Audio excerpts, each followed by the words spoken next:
Good morning, everyone. My name is Ovidia Molina. I'm a middle school teacher who is proudly serving as the Texas State Teachers Association president.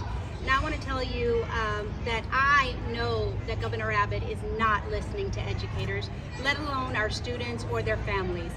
If Governor Abbott listened to educators, the real education experts, he would be demanding and ensuring that the legislature substantially increased funding for our underfunded public schools.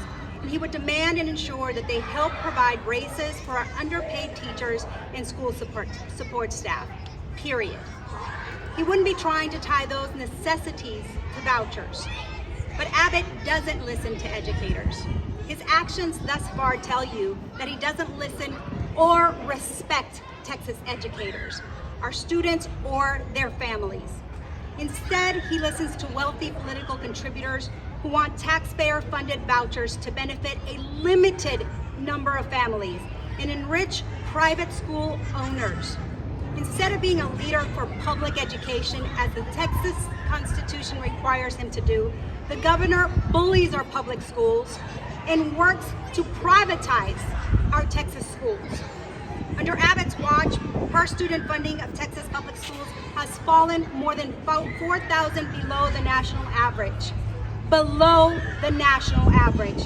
And it now ranks 44th, very close to the bottom of all of the states. And in Texas, we love to be number one in everything, but Governor Abbott doesn't care about our students in our public schools, so he doesn't care that we are towards the bottom when it comes to our students. Average teacher pay in Texas has dropped to more than $7,000 below the national average. TSTA members told us in our most recent moonlighting survey that they are so underpaid that 41% of them must take a second or third job during the school year to meet their family's needs. And 70% are seriously considering leaving the profession. We have a teacher shortage, we have an educator shortage, and he's doing nothing about it. Abbott doesn't care. If he did, he'd prioritize public school funding. Instead, the governor is holding a much-needed increase in public school funding hostage to vouchers. Educators and taxpayers can't afford vouchers. More importantly, neither can our students. The majority of them will remain in our public schools, which will become even more underfunded if vouchers become law. The Senate voucher bill, Senate Bill 1, will cost taxpayers and public schools at least $500 million over the first 2 years. And based on the experience of existing voucher states, that will increase to untold billions of dollars within a few years and continue to increase, all with no accountability for how these tax dollars are spent. Private schools are not regulated by the state.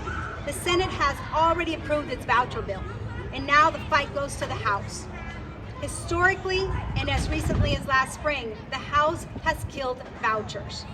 The anti-voucher votes have been cast by House members on both sides, in both parties.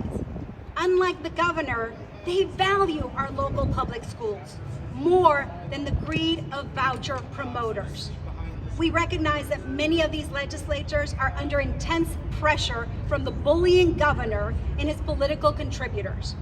We urge them to keep prioritizing our students and their futures.